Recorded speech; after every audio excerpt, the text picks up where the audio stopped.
এখানে একটা প্রশ্ন দেওয়া আছে 102 কোন সংখ্যা পদ্ধতির সংখ্যা। এই সংখ্যায় যে ডিজিটগুলো আছে এই ডিজিটগুলোকে আমরা একাধারে ডেসিমাল সংখ্যা পদ্ধতিতে দেখতে পাই, আমরা অক্টাল সংখ্যা পদ্ধতিতে দেখতে পাই, আবার একই সাথে আমরা হেক্সাডেসিমাল সংখ্যা পদ্ধতিতেও দেখতে পাই। এটা বাইনারি সংখ্যা হতে পারে না যেহেতু ডিজিট হিসেবে এখানে 2 আছে। আবার এই সংখ্যাটা এমন একটা সংখ্যা পদ্ধতির হওয়া পসিবল যেখানে 0, 1, 2 এই 3টা ডিজিটই থাকবে, অর্থাৎ সংখ্যা পদ্ধতিটা হবে 3 ভিত্তিক সংখ্যা পদ্ধতি। 4 ভিত্তিক সংখ্যা পদ্ধতির ক্ষেত্রে আমরা 0, 1, 2 এই ডিজিটগুলোকে অ্যাজ ইট ইজ পাচ্ছি, শুধু অ্যাডিশনালভাবে আরেকটা অঙ্ক যুক্ত হচ্ছে, সেটা হচ্ছে 3। যেহেতু 3 ভিত্তিক থেকে শুরু করে 4, 5 এরকম যতগুলো ভিত্তি পসিবল বা যতগুলো সংখ্যা পদ্ধতি পসিবল সেখানে 0, 1, 2 এই অঙ্কগুলো থাকছে, তাই এই 102 সংখ্যাটা 3 ভিত্তিক থেকে শুরু করে যতগুলো সংখ্যা পদ্ধতি পসিবল সেই সব সংখ্যা পদ্ধতির একটা সংখ্যা হতে পারে।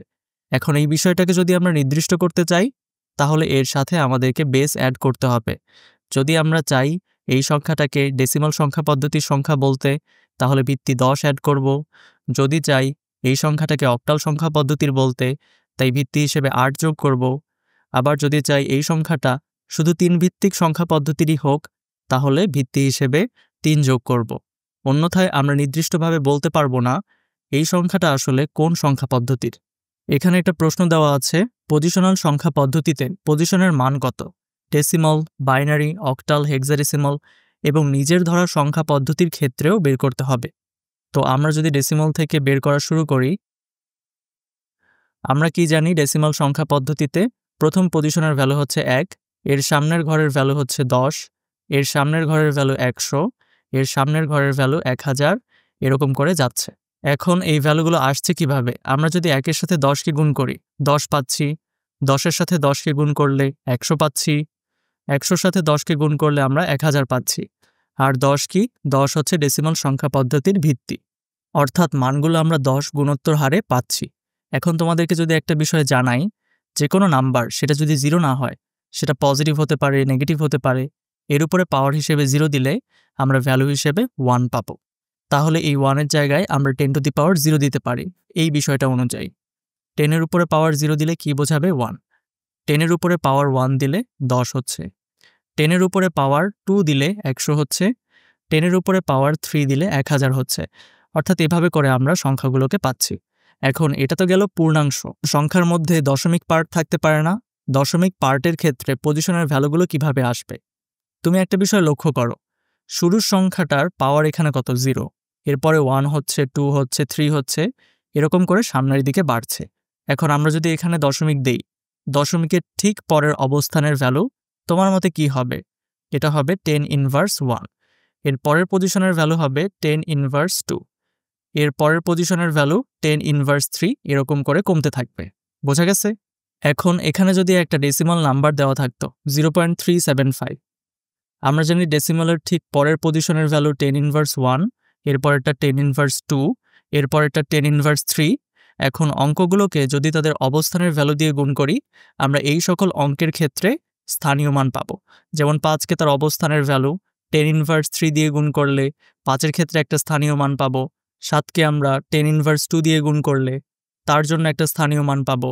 দশমিকের পরের অঙ্কগুলোর জন্য আমরা এভাবে করে স্থানীয় মানকে বের করতে পারি। এখন এটা তো গেল ডেসিমালের ক্ষেত্রে অবস্থানের ভ্যালু বা পজিশনের ভ্যালু কেমন হবে এই বিষয়টা। আমরা যদি এখন বাইনারির ক্ষেত্রে দেখতে চাই, আমরা জানি বাইনারির ভিত্তি হচ্ছে 2।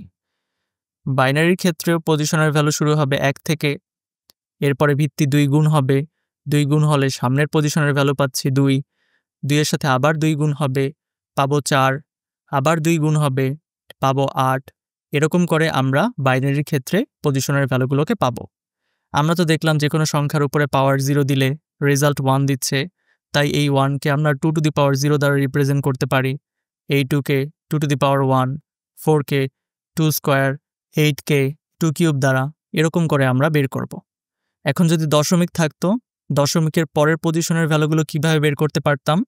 2 ইনভার্স 1 করে, এরপরেরটা 2 ইনভার্স 2 করে, 2 ইনভার্স 3 করে, এরকম করে আমরা পজিশনের ভ্যালুগুলোকে বের করতে পারতাম। আশা করি তোমরা বুঝতে পারছো। এখন সেম কাজটা যদি তোমরা অক্টালের ক্ষেত্রে করতে চাও তাহলে 2 এর জায়গায় 8 বসিয়ে দিবা। সেম কাজটা যদি হেক্সাডেসিমালের ক্ষেত্রে করতে চাও 2 এর জায়গায় 16 বসিয়ে দিবে।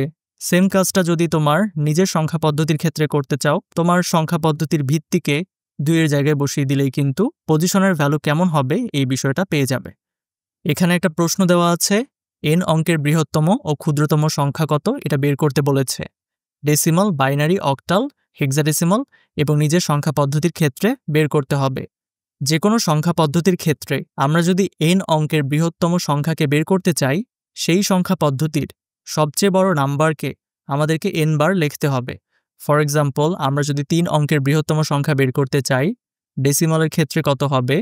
ডেসিমালের ক্ষেত্রে সর্বোচ্চ অঙ্ক 9কে আমরা 3 বার লিখব। আমরা যদি বাইনারির ক্ষেত্রে সেম কাজটা করতে চাই বাইনারির ক্ষেত্রে সর্বোচ্চ অঙ্ক হচ্ছে 1, 1কে 3 বার লিখব। অক্টালের জন্য আমরা 7কে 3 বার লিখব। হেক্সাডেসিমালের ক্ষেত্রে আমরা fকে 3 বার লিখব। এরকম করে আমরা যে কোনো সংখ্যা পদ্ধতির ক্ষেত্রে সবচেয়ে বড় অঙ্ককে n বার লেখার মাধ্যমে সর্বোচ্চ সংখ্যাকে বের করতে পারবো। এখন আসি n অঙ্কের ক্ষুদ্রতম সংখ্যার ক্ষেত্রে। আমাদেরকে যত অঙ্কের ক্ষুদ্রতম সংখ্যা বের করতে বলুক না কেন আমরা প্রথমেই একটা 1 দিব। যদি আমাদেরকে 2 অঙ্কের ক্ষুদ্রতম সংখ্যা বের করতে বলে বাকি অঙ্কটাকে আমরা 0 করে দিব। এখন আমাদেরকে যদি 3 অঙ্কের ক্ষুদ্রতম সংখ্যা বের করতে বলতো তাহলে আমরা প্রথমে একটা 1 দিতাম, এরপরে 2টা 0 দিতাম। 4 অঙ্কের ক্ষুদ্রতম সংখ্যা বের করতে বলতো প্রথমে একটা 1 দিতাম আর 3টা 0 দিতাম। এখন তোমার মনে প্রশ্ন, আমরা তো জানি ক্ষুদ্রতম অঙ্ক হচ্ছে 0, 2 অঙ্কের ক্ষুদ্রতম সংখ্যা যখন বের করতে বলল আমরা কেন 2টা 0 দিলাম না? বা 3 অঙ্কের ক্ষুদ্রতম সংখ্যার ক্ষেত্রে তুমি কি আমাকে এই 2টা 0 আর 3টা 0-এর মধ্যে পার্থক্য বলতে পারবা? এই 2টা জিনিসই আলটিমেটলি 0কে বোঝাচ্ছে, তাই 2টা 0 এবং 3টা 0-এর মাধ্যমে 2 অঙ্ক 3 অঙ্কের ক্ষুদ্রতম সংখ্যা প্রকাশ করার আসলে কোনো মানে হয় না। তাই 2 অঙ্কের ক্ষুদ্রতম সংখ্যা হচ্ছে 10, 4 অঙ্কের হচ্ছে 1000। এরকম করে আমাদেরকে যদি n অঙ্কের ক্ষুদ্রতম সংখ্যা বের করতে বলে তাহলে আমরা একটা 1 দিব আর n-1 সংখ্যক 0 দিব। এখন এখানে থাকা যে ক্ষুদ্রতম সংখ্যাগুলো আছে এগুলো যে কোনো সংখ্যা পদ্ধতির ক্ষেত্রেই ভ্যালিড, কেননা তুমি দেখো এখানে ডিজিট হিসেবে 1 আর 0 আছে। 1 আর 0 আমরা যে কোনো সংখ্যা পদ্ধতির ক্ষেত্রে দেখতে পাই, তাই যে কোনো সংখ্যা পদ্ধতির ক্ষেত্রে এই ক্ষুদ্রতম সংখ্যাগুলো ভ্যালিড। আমরা যদি ডেসিমালের ক্ষেত্রে 2 অঙ্কের ক্ষুদ্রতম সংখ্যা লিখতে চাইতাম আমরা 10কে লিখতাম। বাইনারির ক্ষেত্রেও যদি আমরা 2 অঙ্কের ক্ষুদ্রতম সংখ্যা লিখতাম 10কেই পেতাম। অক্টালের ক্ষেত্রেও সেম জিনিসকেই পেতাম। তাহলে এই যে ক্ষুদ্রতম সংখ্যাগুলো আছে এগুলো যে কোনো সংখ্যা পদ্ধতির ক্ষেত্রেই ভ্যালিড। আশা করি বুঝতে পেরেছ।